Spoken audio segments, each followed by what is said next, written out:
It's pretty amazing that an entire community has spawned around My Little Pony analysis. So before I go, I'd like to analyze the analysis community itself, and more importantly, how it all relates to me.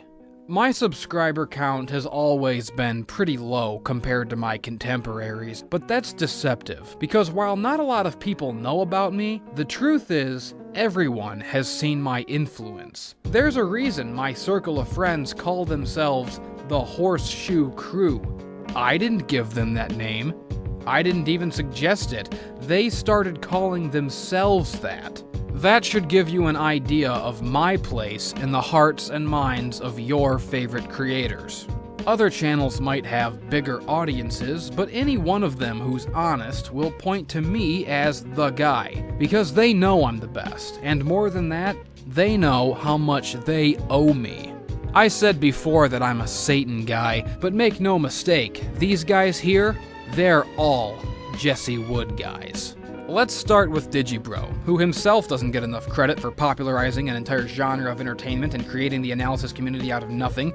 Honestly, every one of you wannabes ought to be lining up to lick his boots, but only after getting down on bended knee and kissing my ass. You see, when Digi started out as an unknown anime blogger, his every analytical post carried with it a sense of autobiographical context. Digi puts a lot of value on the inherent subjectivity of analysis. He understands that criticism is worthless without an understanding of the person giving it. He likes to relate things to his own life and could care less about a simple opinion presented without any personal touch. But when thoroughly analyzing My Little Pony took off, he found himself with a large audience that mainly came to him purely for their fix of pony-related episode reactions that they could simply agree or disagree with, and so the personal anecdotes and tangents naturally took a backseat. Ironically, thoroughly analyzing My Little Pony was in some ways less thorough than his previous work. But Digi created a monster.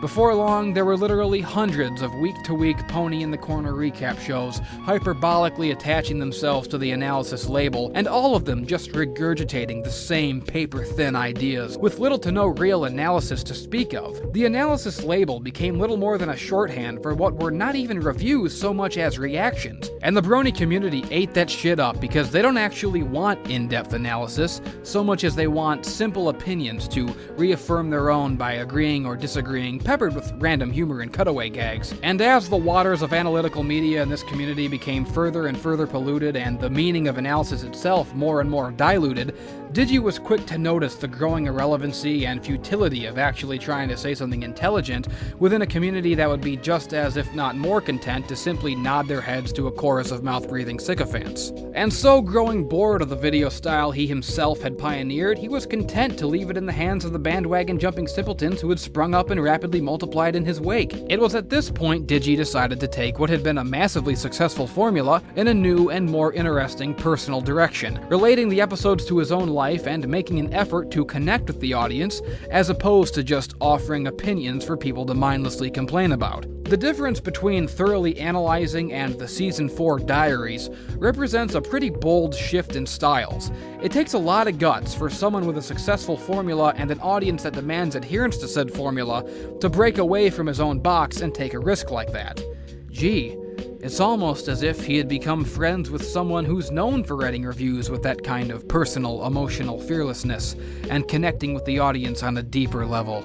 A lot of idiots took this as an indication that Digi had become emo, or edgy, or other words that don't mean anything, but in truth, he was simply trying something different. I happen to know for a fact that he was happier with those videos than his previous ones, and with Season 4 over, he was able to take yet another risk. He moved on. He abandoned the very genre of video that he created, waved sayonara to the fan base that had gone from lifting him up to holding him back, and became one of the top anime channels within a matter of months.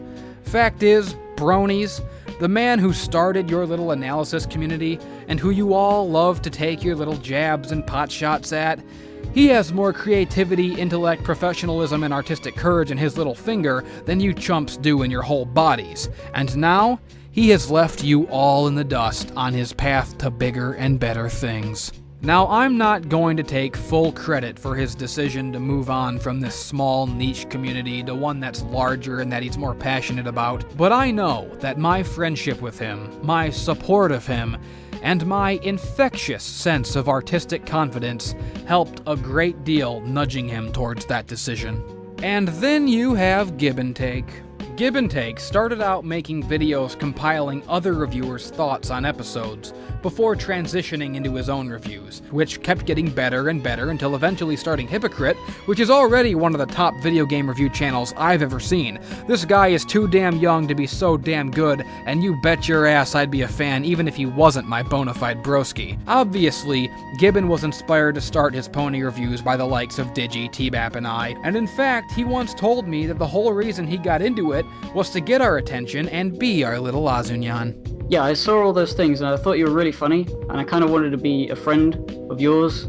So, like, one of my short-term goals quite recently was to become one of the guests on the Horsecast, so I'm doing it. It would be cool if Digi was here as well, because then I love Digi, so... Oh yeah, we could easily get like a 3-person thing going, a threesome. That was a Horsecast I did with Gibbon, and it was the first time he and I actually spoke on a call. We had talked briefly in the chat box before then, I'm sure, but the point is, this video was posted on February 18th, 2014.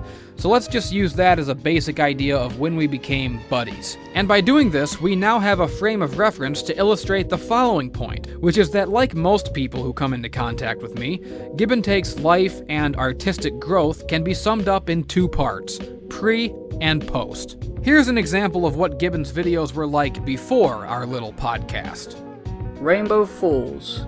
Over.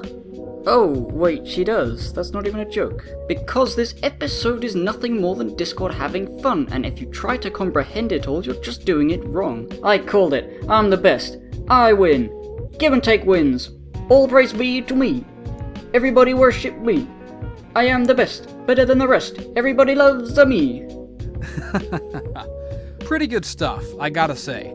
But let's take a look at the kind of work he was doing post-cast. This episode is okay. I'm feeling in a shitty mood as I'm writing this, so let's just fuck the script. Put it on the radio, put it on the internet, put it on your shoes. I want things to die. I want things to be bloody and horrible. I want people to die and death. It was, look at all the continuity to the fucking Who Gives a Shit show.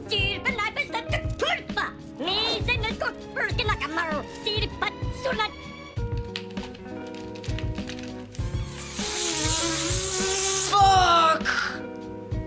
This game's an asshole! I like that too.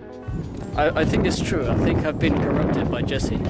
I think he's changed my view on life. I hate everyone now. I hated people before, but now I hate everyone, and I'm gonna tell them about it. Now, again, I'm not gonna sit here and take credit for Gibbon's ideas, or his talent, or his delivery. He's hilarious all on his own, but it's a fact that when he first started out, he was softening his edges and holding himself back to appeal to you people, just like everyone did before I showed up and started showing everybody how much more rewarding it is to be yourself. T-Bap is no exception. Oh, that lovable rascal Keg Standard. Now there's a guy who gets me. No wonder he's stolen so much of my background music. Now, of course, it would be downright silly of me to take credit for their style. The Siskel and Ebert gimmick is unique to them in this community, and it's a perfect fit for the subject matter. Wish I had thought of it, or that I had a friend to do it with. But again, watch their earliest videos, and then watch their later videos, and tell me I haven't been an inspiration to everything from their presentation, to their editing, to their confidence, and their willingness to entertain themselves without worrying who will be offended, and to the sheer ambition required for projects like Phantom Reviews, which, by the way, as a 2-person project, is miles beyond anyone else's goofy little amateur crossover animation projects, all of which were collaborated on by dozens of different channels, and writers, and editors, and tracers! You think Phantom Reviews had a tracer? Hell no! Phantom Horn did the whole thing with a roller, and it was excellent! And by the way, I'm so proud of Phantom for burning those bridges to ash and severing all ties to this corrosive community's cock-collecting, cum-catching, circle-sucking butt-touchery. We're holding auditions for the recently opened soldier position on our team. Recently opened? What happened to Phantom Horn? Well, we felt it was his time to be let go. That his life's going in a different direction. That his body's part of a permanent outplacement program. He died.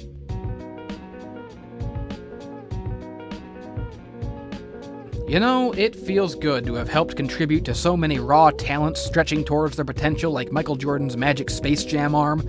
I'm glad that I could enrich their careers and honor them with my inspirational presence in their lives. The point is, everything good anyone in this community does, I did first. Everyone uses background music from video games now. Everyone does live action segments. Everyone gets more creative with their editing. Everyone's loosened up a bit, and just generally, everyone has a lot more fun with their work. It's obvious from watching that they all feel less boxed in and don't worry as much about offending people's pathetic sensibilities. They don't give a shit about pandering to you humanoids anymore. They create what they want, how they want, and quite frankly, you're welcome. These little touches and more are elements of my influence that I see everywhere I look.